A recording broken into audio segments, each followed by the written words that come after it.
Oke, halo semuanya sahabat Bentang Pustaka. Hari ini sudah bersama saya, Rian, kawan Bentang. Hari ini kami akan membahas buku tentang Peace Movements in Islam. Dalam buku ini menjelaskan tentang sejarah, tentang agama, dan politik. Buku ini buku terjemahan, telah diterbitkan oleh Bentang sejak Mei 2023.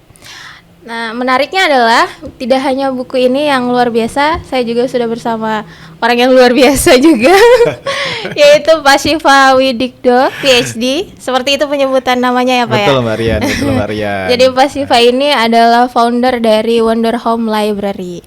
Benar Pak Syifa? Insya Allah begitu. Boleh berbagi sedikit cerita bagaimana mendirikan Wonder Home Library itu Pak? Oke, Wonder Home Library ya pada prinsipnya ini satu ya komunitas belajar gitulah ya, yang di dalamnya ada buku, terus kemudian untuk menjaga daya dan ketertarikan masyarakat sekitar atau khalayak gitu pada aktivitas literasi, membaca, terus kemudian bercerita, apa itu namanya, catch up dengan pelajaran-pelajaran di sekolah juga, seperti itu kira kurang lebih. Awalnya sih didesain, kan anak-anak saya lahir di Amerika yang dulu terbiasa ke library, agar menjaga mood belajarnya itu terjaga. Dibikinlah awalnya dari rumah, terus kemudian sewa tempat sewa tempat gitu untuk menampung buku-buku gitu. Berarti awalnya itu udah dari luar negerinya Pak, bentukan si Wonder Home ini? Terinspirasinya dari luar negerinya. Dulu ada di tempat saya belajar itu namanya kota Bloomington. Di hampir semua kota di sana itu kan ada perpustakaan daerahnya gitu, di Monroe County Public Library. Nah itu inspirasinya. Itu kok library nggak sebagaimana apa itu namanya, stereotype yang pernah saya kenal sebelumnya, hanya buku saja gitu. Ternyata di sana banyak aktivitas, hanya buku, ada tempat main anak-anak, ada menyediakan peminjaman mainan gitu buat anak-anak, ada kegiatan kadang teater dan macam-macam lah gitu. Kayaknya asik ini jadi satu konsep perpustakaan komunitas kayak gini. Gitu. Lebih menarik malah Pak kalau bentukannya kayak gitu.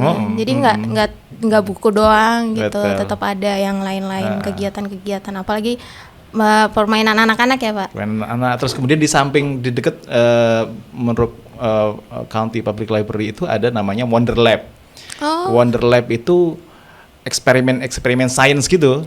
Wow. Untuk anak-anak kecil juga ngelihat gimana bubble itu tercipta, dibuat gitu, gimana gravitasi itu bekerja dan digunakan di alat-alat sederhana kayak gitu-gitu. Jadi anak juga diperkenalkan dengan sains di Wonder Lab itu. Nah kita ambil nama Wondernya dari situ. Oh iya, jadi Wonder, anak-anaknya Wonder. Oke, benar Pak. Gitu.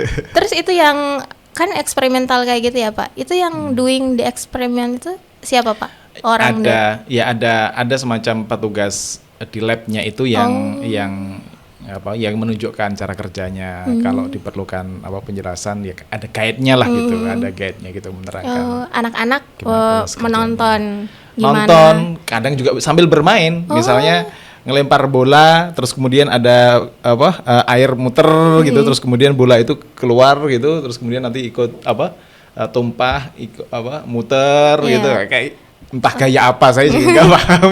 Tapi seru Pak, saya bayangin aja udah seru. Seru. Ya, terus kemudian bikin bubble itu ada yang diginiin jadi kayak satir menutup gitu, ada yang bulat-bulat. Jadi bubble-nya nggak semuanya bulat, tapi bisa kayak datar gitu ya Pak? Bisa datar gitu. Berdiri kayak gitu. Terus anak-anak kan sambil main begini gitu, asik. Seru. Seru banget. Jadi terinspirasi dari situ akhirnya Bapak. Ya udah gimana kalau bikin Wonder Home nanti kalau di Indonesia gitu ya?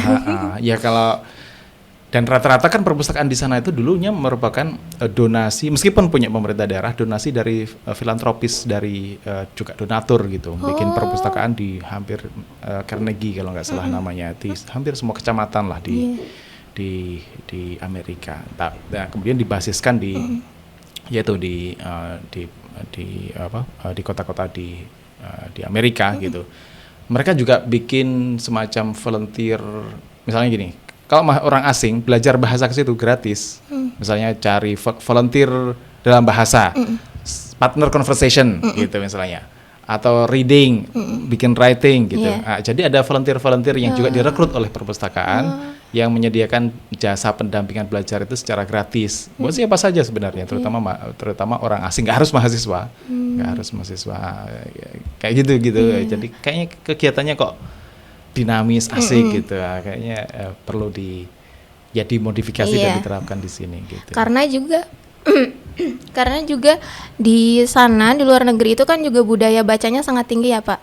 Kalau di sini masih agak kurang, makanya kalau Bapak bikin Wonder Home itu juga harusnya bisa membantu kita sebagai orang-orang Indonesia yang minat bacanya agak kurang ini, jadi bisa termotivasi harus baca, dibudayakan, dibiasakan banget ya Pak. Betul, harapannya begitu. Dan makanya istilahnya home, kita pengen bikinnya tuh nggak kayak di ruko atau di perkotaan, kita pengennya ya berbasis di mana banyak orang, masyarakat yang orang mudah ngaksesnya, gitu kira-kira.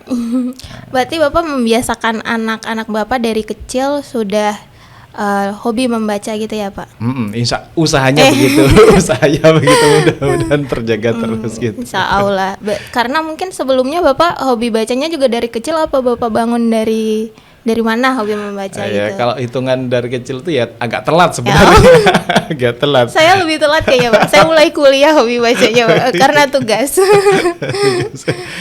Dulu kan cerita-cerita Nabi, dulu ada misalnya kebetulan SD saya itu kan Madrasah Ibtidaiyah, ada buku-buku pinjaman dari Kemenak gitu, terus kemudian kisah-kisah Nabi SD, terus kemudian waktu SMP itu mulai di mana itu namanya, di TV dulu itu ada tontonan tentang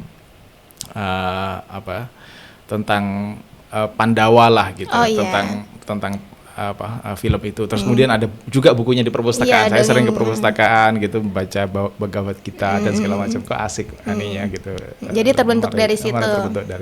Iya gitu. Pak. Jadi seru, akhirnya baca yang lain-lain lagi. Pernah sempat bosan nggak Pak? Kalau saya kan biasanya ngabisin buku itu bisa sampai sebulan gitu, karena mungkin ceritanya agak tidak sesuai dengan yang saya mau mungkin ya Pak, atau mungkin motivasi saya berkurang gitu, kayak aduh kapan nih buku selesai, akhirnya ditinggal, nggak nyelesain bukunya. Nah Bapak pernah kayak gitu nggak Pak?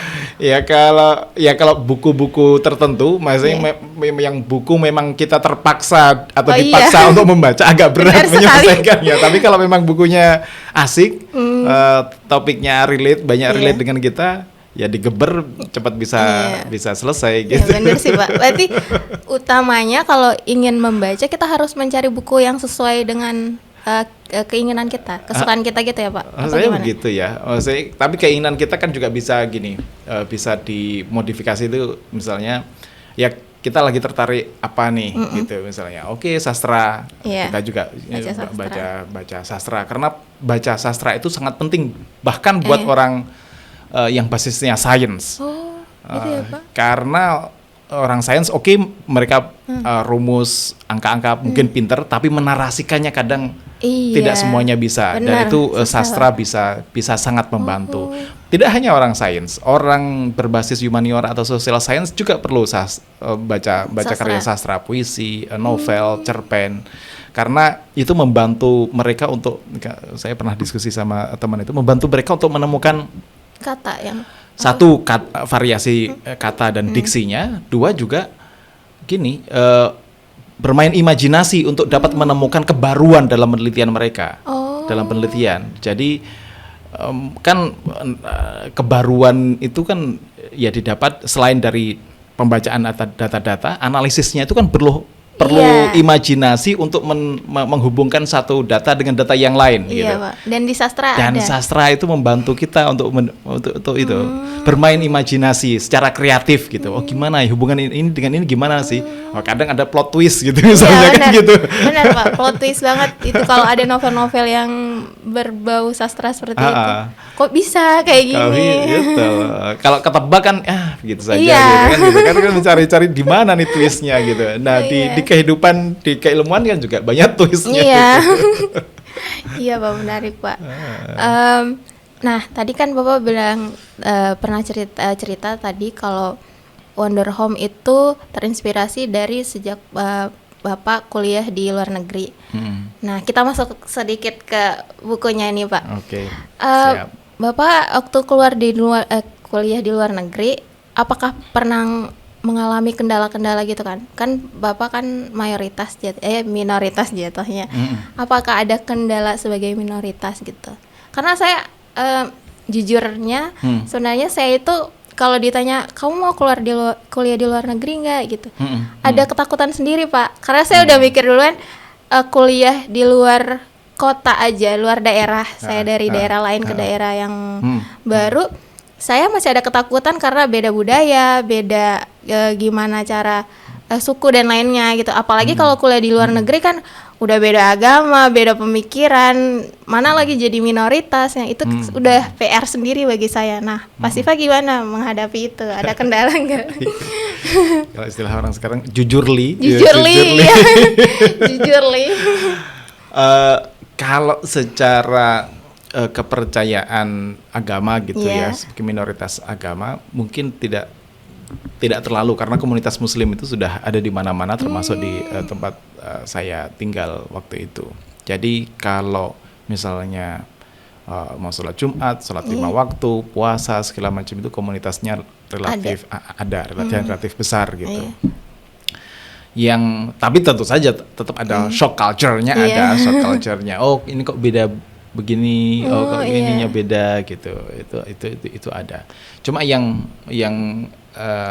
mungkin terasa shock banget itu adalah iklim akademiknya. Iklim akademik di Indonesia dengan iklim akademik yang pertama kali saya jumpai di sana gitu. Jadi ada peristiwa di mana gini, saya bahasa Inggris kan pas-pasan saja, nggak bagus-bagus amat gitu, sehingga saya perlu penyesuaian bahasa Inggris itu 2 bulan di University of Texas di Tucson. Awalnya itu 2 bulan karena bahasa Inggris. Kalau bahasa Inggrisnya bagus, lancar, cuma seminggu masa preparasinya. Saya 2 bulan. Terus kemudian memulai tahun akademik di Indiana University itu apa itu namanya? Saya harus tes bahasa Inggris lagi untuk sebelum masuk perkuliahan, setelah tes untuk mahasiswa asing. Nah, ketika tes saya diharuskan untuk bisa untuk ngambil mata kuliah bahasa Inggris pronunciation, writing untuk S1 dan untuk graduate school S2 dan S3. Nah, itu saya terpukul sekali. Bagaimana mungkin saya diterima sebagai S3 disuruh ngambil mata pelajaran bahasa Inggris untuk S1. Nah, jadi saya pertama kuliah itu bersama anak S1.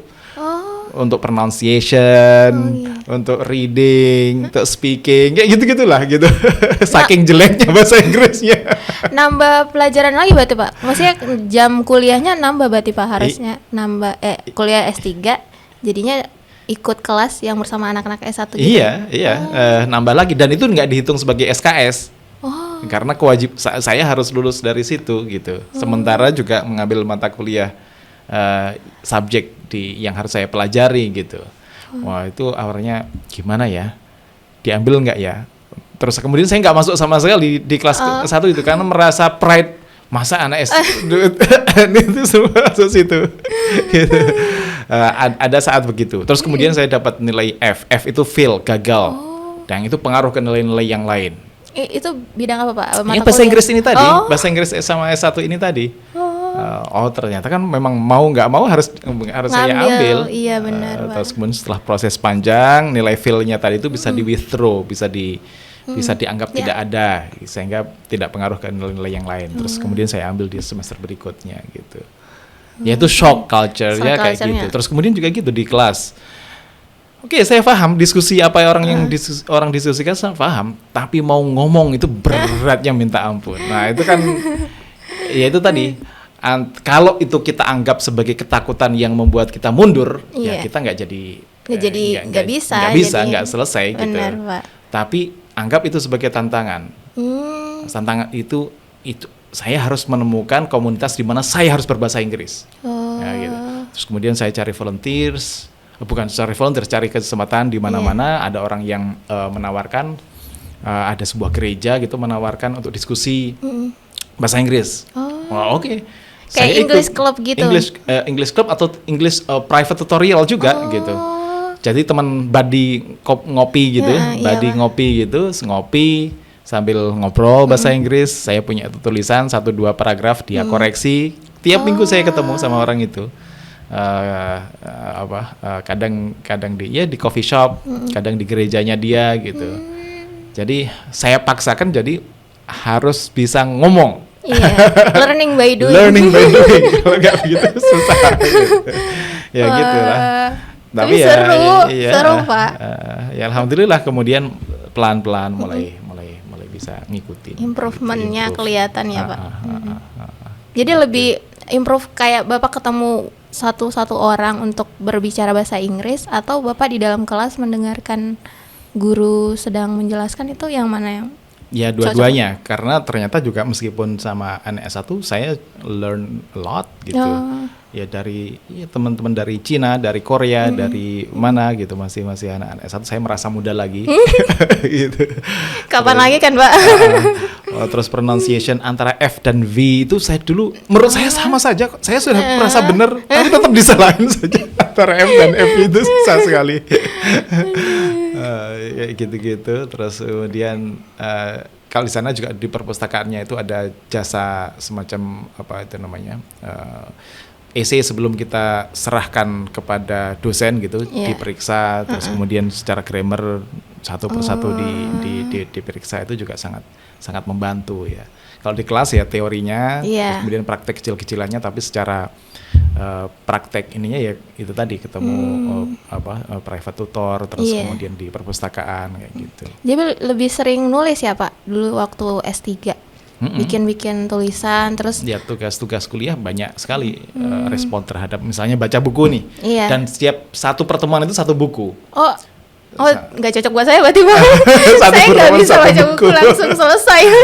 Ya nggak harus semua bukunya, kadang yang di-assign itu baca pendahuluan, terus kemudian penutupan sama bab 2-3, nggak semuanya. Terus kemudian nanti bukan summary bukunya yang ditanyakan, isu spesifik apa yang diangkat, yang mungkin masing-masing mahasiswa punya concern beda-beda, punya pilihan topik yang beda-beda gitu, untuk didiskusikan di kelas kah, untuk dibuat pertanyaan kah gitu.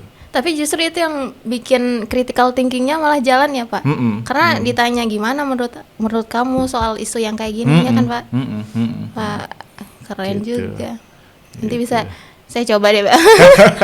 Ya harus lah. Tapi nggak tahu deh. Tantang diri sendiri untuk bisa itu tadi kan kita tahu bahwa ya kemampuan kita kadang kita underestimate terhadap kita sendiri gitu. Benar. Udah segini saja cukup gitu. Tapi kalau dikasih tantangan lebih, ternyata kita bisa tembus. Bayangan tentang batas kemampuan kita tadi itu bisa kita tembus gitu. Kita naik kelas gitu. Gitu. Mana lagi satu kelas itu kan ada, bukan kalau saya beda dari daerah satu ke daerah yang lain kan paling cuman dari kota mana dan kota mana gitu. Tapi kalau sudah di luar negeri itu kan sudah dari negara mana dan negara mana gitu. Jadi tetap kayaknya saya bakal minder deh. Nanti ketemu orang ketemu orang Malaysia, orang Filipina itu kayak tetangga saja. Oh iya ya. Teman kecil. Gitu. Pengalamannya Pak, yang dulu zaman kuliah, orang dari negara mana kira-kira yang paling keren banget ini pengetahuannya gitu, atau gimana Pak? Iya, kalau yang observasi awal saya itu begini, orang Indonesia kok sedikit sekali ya dibanding orang misalnya di kampus saya itu orang Cina, orang India. Ini proporsi mahasiswa asingnya loh ya, mahasiswa asingnya itu kalau misalnya di fakultas-fakultas atau tadi belajar bahasanya, di bisnis, di ekonomi, itu banyak orang dari negara-negara itu. Di matematika kayak gitu-gitu banyak. Kalau di departemen saya di yang kajiannya Timur Tengah, Islam gitu, tetap banyak orang Amerika. Ada orang Korea juga. Ada orang Korea, ada orang Cina belajar bahasa Arab. wah hebat sekali ini orang katakan bukan Muslim, nggak punya exposure terhadap ya dunia Islam, tapi tertarik bahasa Arab dan dunia Islam gitu misalnya. Itu ada. Arab banyak juga, tapi kebanyakan orang Arab itu ya belajarnya di kedokteran misalnya, di optometri dan macam-macam gitu. Ya paling itu negara-negara yang asing yang banyak yang mendominasi di sana. Selain orang bule, kalau di kelas sendiri saya orang asing sendiri. Saya orang asing sendiri, meskipun ada orang keturunan Korea, keturunan Arab gitu ada, tapi sudah jadi warga Amerika gitu. Iya. Dan ya itu bayangkan sendiri belum bisa bahasa Inggris gitu di satu kelas. Gitu. Waduh. Gitu. Terus kan nanya soal buku lagi nih Pak. Di buku ini tuh kan dia menjelaskan namanya Peace Movements in Islam. Jadi tentang bagaimana perdamaian itu kan ya Pak. Di buku ini ceritakan ada pergeseran makna gitu kan Pak. Di mana seharusnya agama Islam itu harusnya membawa perdamaian, tapi dikarenakan ada beberapa oknum yang membuat kekerasan, entah itu teroris atau apa, tapi mengatasnamakan jihad, akhirnya makna dari harusnya Islam membawa perdamaian malah tergeser dengan Islam itu mencerminkan konflik, mencerminkan kekerasan gitu. Selama Pak Siva kuliah di luar negeri, ada nggak Pak kira-kira orang yang memandang Pak Siva seperti itu gitu kayak, kamu Muslim ya? Muslim itu kayak gini ya gitu. Pernah nggak Pak nemuin yang kayak gitu? Kalau pengalaman pribadi tidak. Kalau pengalaman pribadi tidak. Bahkan sebaliknya gitu. Sebaliknya karena gini. Saya tahun 2014-2015 itu pernah diamanahi sebagai ketua takmir masjid di sana. Sebagai ketua takmir masjid, ya tentu saja berhubungan dengan banyak orang, termasuk di dalamnya berhubungan dengan komunitas agama di sana, orang Yahudi, orang Kristen, orang Katolik, orang Mormon gitu. Nah, ada satu peristiwa di mana salah satu dari komunitas Muslim itu orang Turki pakai kerudung, pakai hijab, dia punya sebuah kafe, dia sedang makan di depan kafenya gitu. Ada orang jalan, tiba-tiba ngambil jilbabnya dan menjedutkan si orang Turki ini tadi. Dijedotin kepalanya. Dijedotin kepalanya. Nah, itu menimbulkan kemarahan. Tidak saja komunitas Muslim, tapi semua komunitas semua orang. Iya. Baik yang Kristen, Yahudi, semua komunitas agama, orang kampus juga begitu, demonstrasi ke kota untuk menentang ini tadi gitu. Persepsi buruk terhadap Islam, terus kemudian terhadap aksi-aksi vandalisme semacam ini, aksi-aksi kekerasan semacam ini gitu. Dan itu ya semuanya bersatu padu gitu, semuanya bersatu padu, baik sekali responnya. Atau ketika pernah terjadi penembakan di North Carolina, 2 mahasiswa Muslim juga ditembak gitu. Itu yang nembak siapa Pak? Orang yang saja, orang yang nggak kenal, motifnya pun nggak jelas. Ya jelas itu gini, kalau masyarakat meyakini itu karena hate crime, karena dia dibenci karena agamanya Islam gitu. Tapi sebagian kalangan menyatakan itu kriminal biasa. Gitu. Tapi arahnya ke arah sana.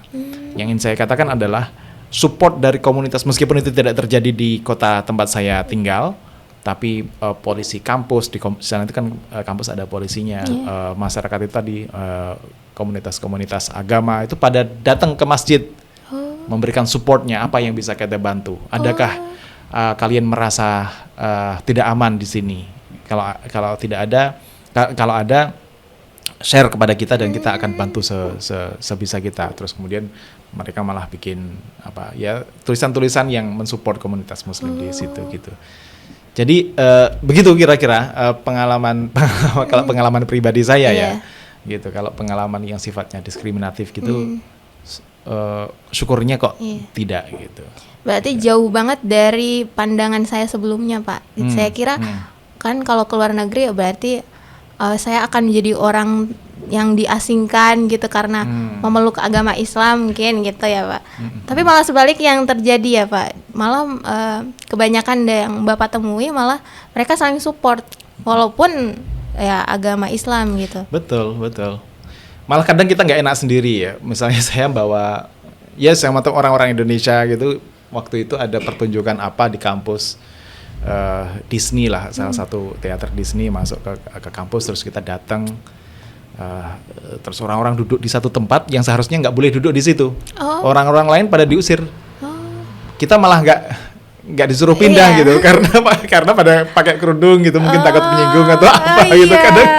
Kadang malah gitu. Kalau komunitas ya di lingkungan, mungkin di lingkungan perguruan tinggi ya, jadi rata-rata orang sangat paham tentang bagaimana berinteraksi satu sama lain dalam suasana penuh penghormatan gitu. Justru malah menjaga jangan sampai orang ini tersinggung. Keren banget Pak. Kayak gitu. Di luar ekspektasi sebenarnya.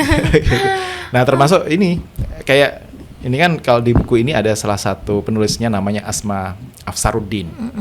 Asma Afsaruddin itu adalah dosen saya. Topik yang dia tulis di sini itu tentang jihad kalau nggak salah ya, tentang jihad. Di halaman mana ya, tentang perspektif lain tentang jihad. Dia nulis yang judulnya menarik sekali. Ini buku yang sangat baik, yang bisa dijadikan referensi buat siapa saja. Setuju banget.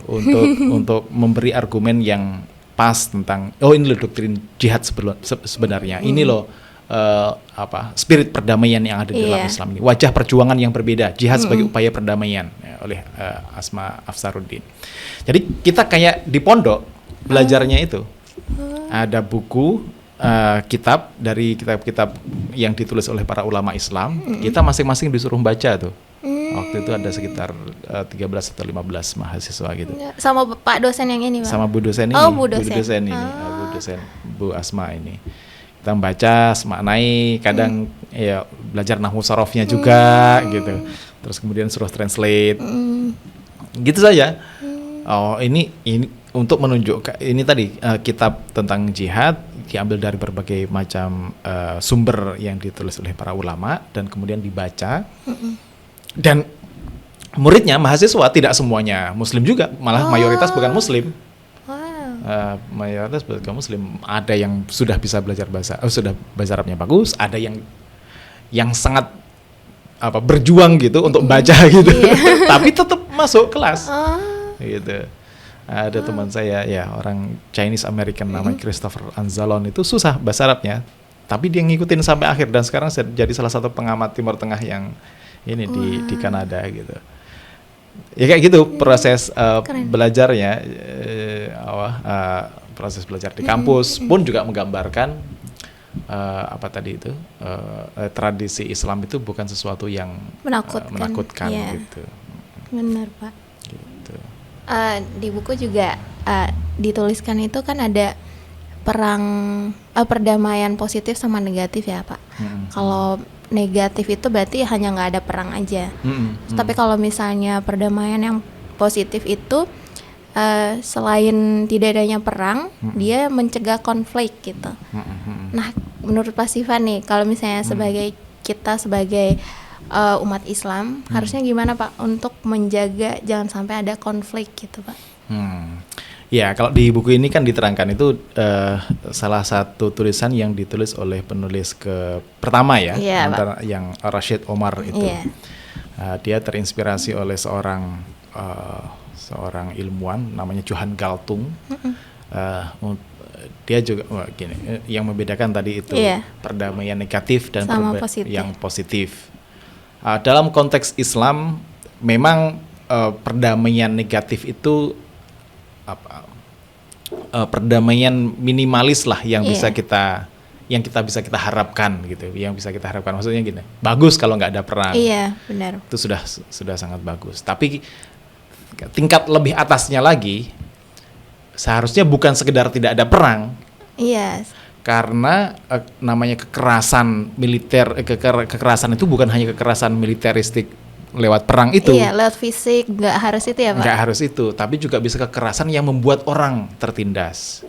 Kekerasan yang membuat orang kekerasan struktural, artinya kebijakan politik, Iya benar. struktur politik yang membuat orang menderita, yang Iya. membuat orang miskin gitu. Iya, Sehingga kalau ada kesenjangan, misalnya ya, kesenjangan ekonomi, iya benar. itu kan potensial menimbulkan perang dan konflik. Konflik benar. Harusnya kesenjangan ini mesti dihapuskan. Iya benar. Gitu. Kalau ajaran-ajaran Islam kan ajaran Islam misalnya jangan sampai harta itu bergulir di antara orang-orang yang kaya di antara kalian. Misalnya Iya, seperti itu. benar, Pak. Itu kan ajaran yang ini tadi yang support untuk mewujudkan perdamaian yang positif tadi itu. Tidak boleh adanya keadilan, tidak boleh adanya kezaliman, harus menciptakan keadilan kayak Iya. gitu-gitu. Itu adalah spirit perdamaian positif Iya. yang di-endorse oleh ajaran Islam, juga dipraktekkan dalam kurun sejarah kaum muslimin gitu. Gitu. Sama kayak yang tadi Bapak bilang bahwa harusnya kayak kesenjangan itu yang harus dihapuskan gitu. Saya juga pernah dengar katanya kita nggak boleh bangun masjid yang megah-megah kalau di samping di lingkungan masjid itu masih ada fakir miskin gitu. Jadi itu dulu ya Pak yang harusnya ditolong dulu harusnya. Dananya nggak ke masjidnya dulu tapi di orang-orang terdekat dari masjid itu ya Pak. Ya, pada prinsipnya itu tadi, bahwa jangan menumpuk kekayaan itu pada segolongan orang, termasuk misalnya memegahkan masjid, tapi ajaran Islam kan bukan hanya membangun masjid yang megah, Iya. tapi ya ini tadi feeding orang, memberi makan orang, mensejahterakan orang itu lebih penting. Tentu saja kalau dua-duanya bisa dibangun dengan secara konstan dan bersamaan lebih bagus gitu. Tapi kalau prioritasnya ya ita zakah, kan benar, gitu. Pak. Terus kemudian menyantuni anak yatim, itu prioritas yang dijalankan. Kalau kan ada juga kisah di mana seorang sahabi batal dia mengurungkan untuk naik haji. Iya. Terus kemudian menggunakan dana hajinya ini untuk membantu tetangganya. Dan kemudian tetangganya terbantu. Tapi orang-orang yang naik haji pada zaman itu, pada masa musim haji itu, pada melihat orang yang ini tadi di Mekah melaksanakan haji. Enggak kok, saya melihat kamu, saya testimoni mereka begitu. Karena mungkin ininya karena pahalanya memberi ke orang lain, mungkin Allah menghadirkan wujudnya di Mekah gitu ya Pak. Betul. Artinya kualitas haji, dia mendapatkan kualitas haji mabrur dengan itu tadi memprioritaskan men-spending uang dan hartanya untuk membantu tetangganya yang kesusahan gitu. Nah, spirit semacam itu kan memberi gambaran bahwa yang lebih penting harusnya ya kesetaraan, keadilan, penyejahteraan tetangga dan masyarakat orang-orang yang membutuhkan itu sebanding lah dengan pentingnya ibadah-ibadah mahdhoh yang langsung kepada Allah Subhanahu wa taala. Kira-kira begitu. Ibadah sosial itu sama pentingnya dengan ibadah-ibadah ritual gitu. Oh iya, saya juga tadi Bapak bilang haji, saya jadi keinget katanya kalau haji itu kan bila mampu ya Pak. Jadi jangan berusaha misalnya ngumpulin duit terus buat haji, tapi ada dulu duitnya. Ketika sudah merasa cukup mampu baru haji gitu. Jangan maksudnya kita kayak mindsetnya kita haji itu wajib, jadi kita harus ngumpulin duit sebanyak-banyaknya lalu berangkat haji gitu. Itu benar kan Pak? Maksudnya kita harus mampu dulu ya kan Pak, baru ke hajinya gitu. Betul ya, ukuran kemampuan itu banyak, kesehatan, finansial. Kalau sekarang kan apa itu namanya kuota haji dan segala macam itu masuk dalam kategori kemampuan. Kadang kalau kita memaksakan itu gini, kalau memaksakan kita menabung tapi kita sendiri kesusahan, membuat keluarga kita susah, membuat yang lain-lain susah, kebutuhan-kebutuhan dasarnya nggak bisa terpenuhi, ya Iya. jangan sampai. Iya. Itu dulu yang penting. Tapi kalau menabung, oke ini sudah terpenuhi kebutuhan dasarnya, terus kemudian out of love karena kita cinta Iya. dan rindu banget pengen melihat Baitullah, pengen melaksanakan rukun Islam yang kelima, tidak masalah ya, Iya, disisihkan gitu. disisihkan Benar. satu apa itu namanya, Benar, Pak. ikut ONH dan segala Iya. macam sampai pada saatnya berangkat ya itu nggak lebih bagus gitu. Benar, Pak. Oke. Kembali ke buku lagi nih, Pak. Iya. Ada satu poin yang terngiang-ngiang banget di pikiran saya. Poinnya itu di mana dia menjelaskan kalau sebenarnya jihad yang paling utama bagi kita seorang muslim itu adalah jihad melawan diri sendiri. Ya kayak ngelawan ego, ngelawan hawa nafsu gitu. Pak Siva gimana? Punya kiat-kiat tips untuk mengontrol diri, termasuk terutama untuk anak muda seperti saya. Terutama untuk anak muda kan yang sering menggebu-gebu kan anak muda ya. Iya, sebelum ya kita semuanya tuh istilah jihad itu kan struggle ya, Iya. struggle, perjuangan gitu, berjuang gitu. Salah satunya adalah perjuangan spiritual melawan diri sendiri tadi itu. Nah, buku ini gini memberi gambaran gini kira-kira. Ini kan lahir di tengah perbincangan atau di tengah fenomena di mana Islam itu seringkali dikaitkan dengan kekerasan. Iya. Dengan kejadian 9/11, dengan kejadian terorisme di mana-mana gitu ya, di Timur Tengah, bahkan katakan di Indonesia, meskipun di sini di Indonesia nggak dibahas gitu. Nah,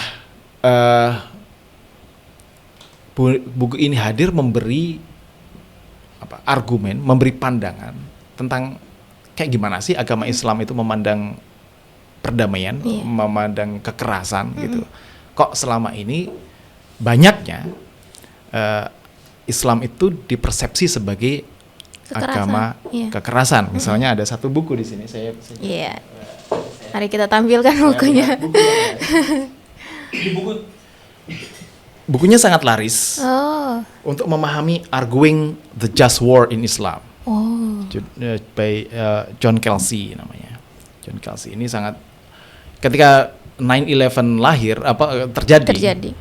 Orang bertanya-tanya apa sih yang sesungguhnya terjadi? Bagaimana sih doktrin atau ajaran perang di dalam Islam? Iya, saya juga penasaran itu kok bisa orang jadi teroris itu kayak mana Nah, gitu. ini menerangkan logiknya, reasoningnya, reasoning orang Islam itu kayak gimana sih? Apa yang sehingga sampai pada satu keputusan harus melakukan A, B, C, dan E, termasuk di dalamnya adalah war gitu.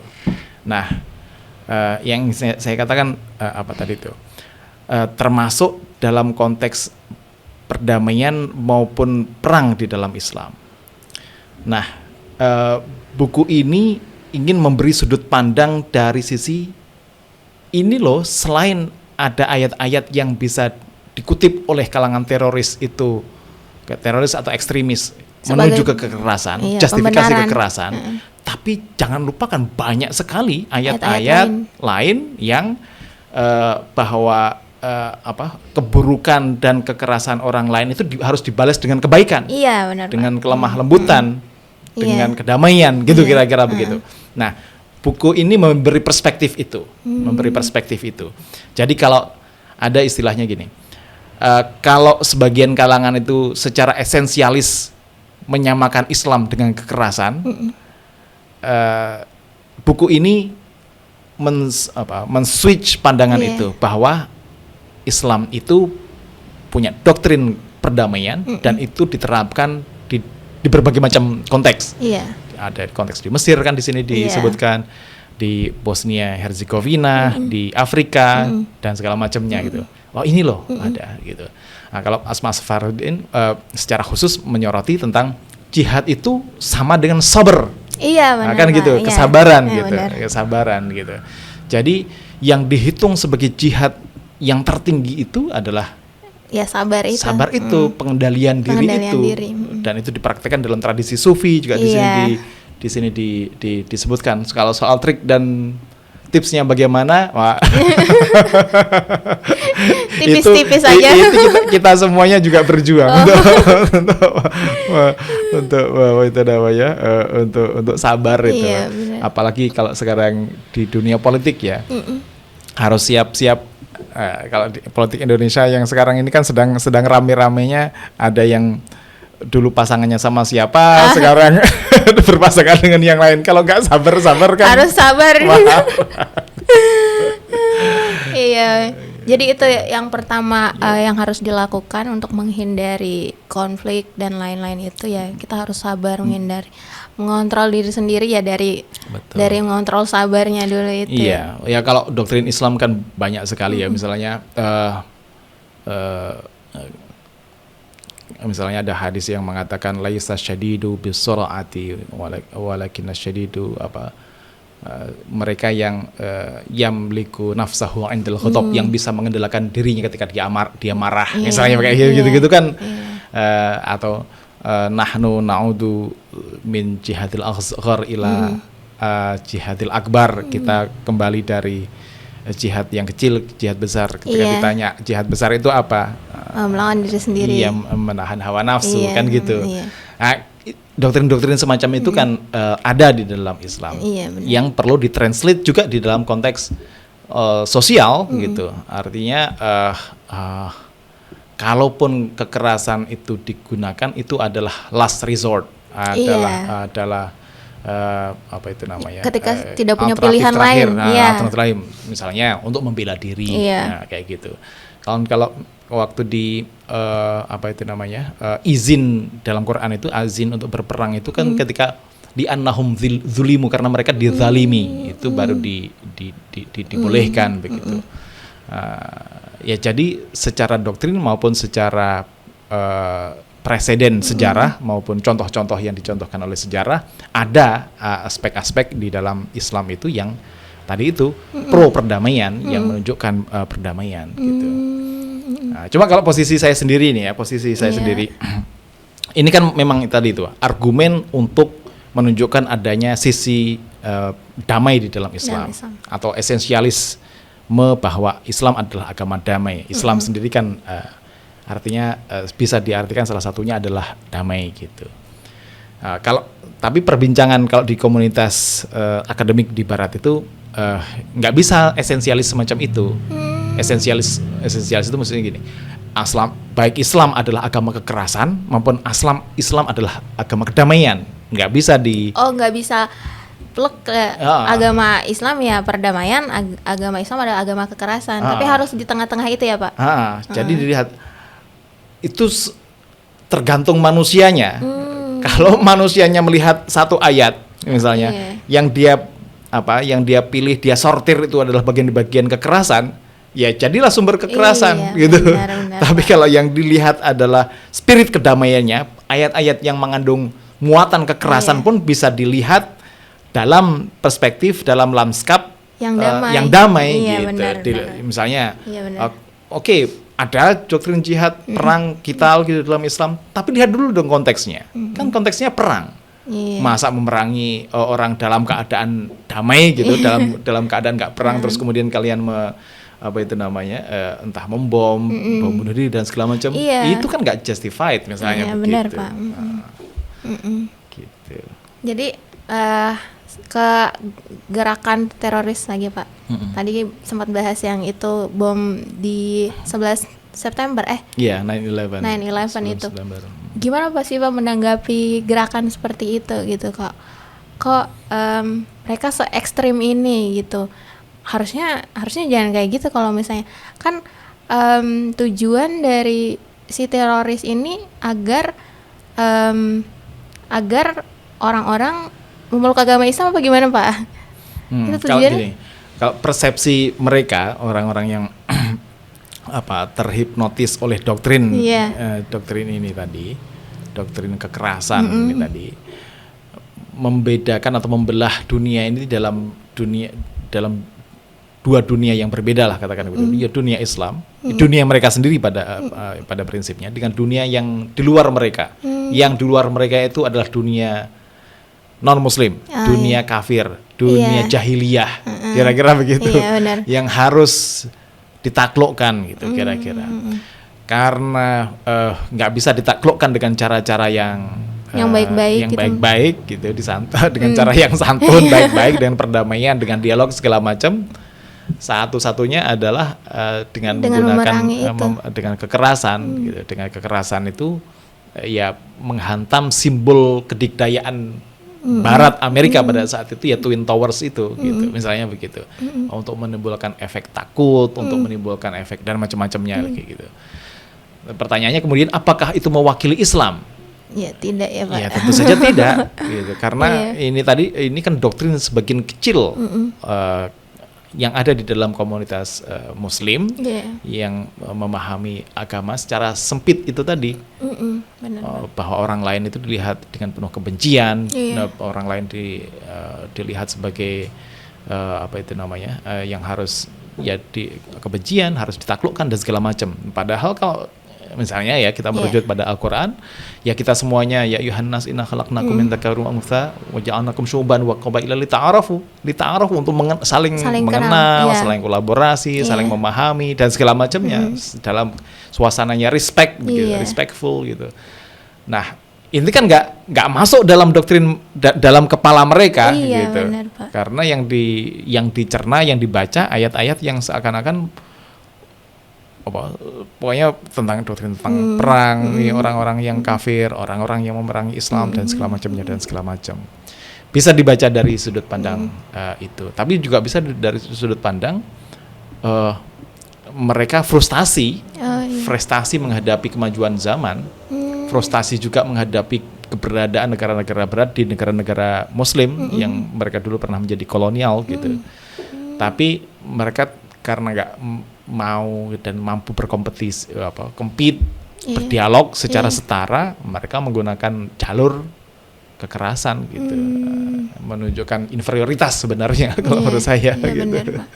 Ya dari ayat tadi yang ya Yuhannas itu ya Pak, inna khalaqnakum itu kan dijelaskan juga kan bahwa kami menciptakan manusia berbangsa-bangsa dan bersuku-suku. Berarti memang diciptakan berbeda kan Pak? Dan tidak harus sama ya Pak? Nggak harus sama. Jadi sebenarnya gerakan teroris itu untuk menyamakan semua makhluk ini sebenarnya ya salah banget ya Pak? Salah banget, dan itu sangat bertentangan juga dengan Quran. Kalau Quran kan juga mengatakan kalau saya berkehendak untuk menjadikan semua manusia ini satu umat, akan saya jadikan itu. Iya benar Pak.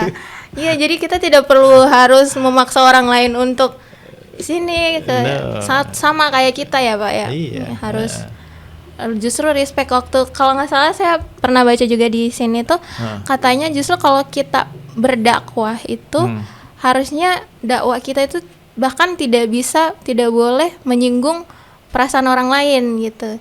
Jadi penyampaian dakwanya harus hati-hati banget gitu. Melukai perasaan orang lain saya tidak boleh, apalagi dengan ekstrim lempar bom dan gerakan-gerakan teroris lainnya gitu ya Pak. Betul. Ya di sini kan juga didiskusikan perbandingan. Kalau di Kristen itu ada doktrin misalnya kalau kamu ditampar pipi kiri kasih yang kanan misalnya seperti itu. Dan banyak dikutip juga di sini bahwa kalau kamu dijahati oleh orang, balas dia dengan kebaikan, balas dia dengan permaafan dan segala macamnya. Itu kan juga sebenarnya di masing-masing agama ada doktrin-doktrin kebaikan semacam itu, yang ini perdamaian semacam itu. Cuma itu bagi sebagian kalangan nggak dilihat, gitu, nggak dilihat. Demikian pula dalam misalnya tadi di dalam doktrin Kristen ada yang halus semacam itu, tapi juga ada doktrin-doktrin yang menyerukan atau mengindikasikan adanya misalnya ketika perang salib, ada orang merujuk pada David and Goliath, pada Daud dan Jalut lah kalau dalam tradisi Islam itu. Martyrdom yang dilakukan atau kesyahidan yang dilakukan oleh para nabi-nabi terdahulu Kristen itu juga diagung-agungkan untuk membakar semangat perang salib gitu misalnya. Artinya ada juga doktrin kekerasan, bukan doktrin kekerasan maksudnya. Doktrin yang dilihat oleh orang belakangan sebagai bentuk sebagai kekerasan. sebagai bentuk atau sebagai sumber gitu untuk melegitimasi kekerasan yang dilakukan. Intinya adalah tergantung manusia yang melihat dan Iya. menafsirkannya gitu. Iya, benar, Pak. Di tradisi agama Hindu juga begitu. Misalnya kalau kita tadi sempat kita singgung tentang Bharatayuddha, tentang Bhagavad Iya. Gita gitu. Kan ada cerita-cerita tentang Krishna dan Arjuna. Iya. Yang mau nggak mau di padang Kurukshetra itu dia harus berperang karena itu dharmanya, itu Iya. kebaikan yang diciptakan buat. Kalau itu dipahami sebagai doktrin perang, ya jadilah agama itu kemudian menjadi identik dengan Dengan kekerasan. kekerasan. Tapi kalau itu dipahami dalam konteks yang lebih luas Iya. gitu, ya enggak gitu, kira-kira Benar. gitu. Iya, Pak. Oke, ke buku lagi.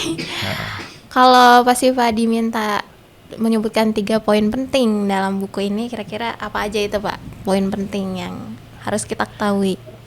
Ya satu ya, poin pentingnya bahwa Islam bukan agama kekerasan yang mengajarkan kekerasan. Iya. Islam dalam doktrin maupun dalam tradisinya ada banyak sekali contoh-contoh yang pro atau memperjuangkan kedamaian. Kedamaian itu lebih penting daripada perang atau Iya. kekerasan. Itu salah satunya. Terus kemudian kedua, juga doktrin-doktrin baik kekerasan maupun perdamaian itu juga ada paralelnya, ada ada perbandingannya, ada contohnya di agama-agama yang lain juga, gitu. Ada elemen juga yang di sini kan disebutkan oleh Juan Cole ya, editornya Juan. ini di depan. Tradisi tadi Hindu, Buddha, Kristen itu juga punya paralel yang sama. Nah, di sini harusnya agama-agama itu juga bersatu untuk perdamaian, Iya. untuk perdamaian. Dan ketiga, ini buku yang ditulis oleh orang-orang yang sangat otoritatif di bidangnya, yang sangat otoritatif, bukan kumpulan tulisan orang sembarangan lah. Sembarangan, katanya. benar. Memang orang yang memang panjang meneliti tentang topik-topik ini, Iya. seperti Bu Asma Afsaruddin tadi itu, ada Sherman L. Jackson, ada Juan Cole sendiri. Dan ketiga, doktrin tentang tadi itu perdamaian tadi itu tidak hanya di level ajaran dan doktrin, tapi juga diterjemahkan dan dilaksanakan dalam situasi yang sulit. Misalnya Sherman Jackson itu melihat mendiskusikan tentang switch-nya jamaah Islamiyah di Mesir dari yang orientasi kekerasan menjadi orientasi perdamaian, dan mereka mengkoreksi pemahaman sebelumnya. Atau ada gerakan-gerakan perempuan di Serbia Herzegovina kan gitu, yang juga salah satunya terinspirasi oleh doktrin-doktrin keagamaan untuk membuat gerakan perdamaian di Bosnia yang konflik pada saat itu. Nah, itu bagus sekali. Terus kemudian ada juga studi tentang tokoh intelektual namanya Rashid Ridho. Oh iya. Rashid Ridho itu salah satu pembaharu Islam ya, selain Muhammad Abduh, yang juga banyak dibaca oleh orang-orang Indonesia pada generasi awal Muhammadiyah. Gitu ya. Yang misalnya secara teologis dibenarkan bahwa orang di luar Islam pun mungkin saja mendapatkan keselamatan. Keselamatan itu maksudnya masuk surga gitu misalnya. Benar. Nah, itu kan bentuk inklusivisme, keterbukaan, bahwa pada akhirnya siapapun yang berdosa pasti akan masuk neraka, terus kemudian ujungnya nanti akan masuk surga juga. Kita kira-kira begitulah. Nah, cara pandang yang semacam itu kan membuat kita melihat orang lain itu bukan sebagai ancaman. Iya, benar. Tadi itu sebagai lita'arafu, sebagai qabail, yang syu'ub yang berbeda-beda, untuk saling mengenali, sama-sama manusia. Tugas utamanya ya menjadi orang sebaik-baik manusia kan, atqakum, yang paling bertakwa, yang paling bermanfaat, yang menebar rahmah gitu. Dan ada beberapa juga tadi doktrin-doktrin dalam Islam, misalnya istilah as-sulhu, ar-rahmah yang didiskusikan. Menarik sekali. Jadi mesti dibaca. Tidak hanya kalangan akademisi, mahasiswa, dosen, tapi juga khalayak, karena bahasanya diterjemahkan dengan dengan sangat ringan ya Pak. Dengan renyah. Berarti kalau misalnya dibaca sama anak muda nih cocok berarti Pak? Cocok sekali. Tidak ada khususan buat kayak kalangan ini, kalangan yang kamu belajar tentang agama, kamu baca ini gitu. Tapi buat semua orang yang buat semua orang, buat muslim maupun non muslim juga. Iya. Orang muslim kalau melihat ini, membaca ini akan semakin paham agamanya. Kalau student orang akademik paham literatur klasik maupun modernnya. Orang yang non muslim tahu loh gambaran, kayak gini toh ternyata doktrin Islam tentang peace movement di dalam Islam itu. Ya.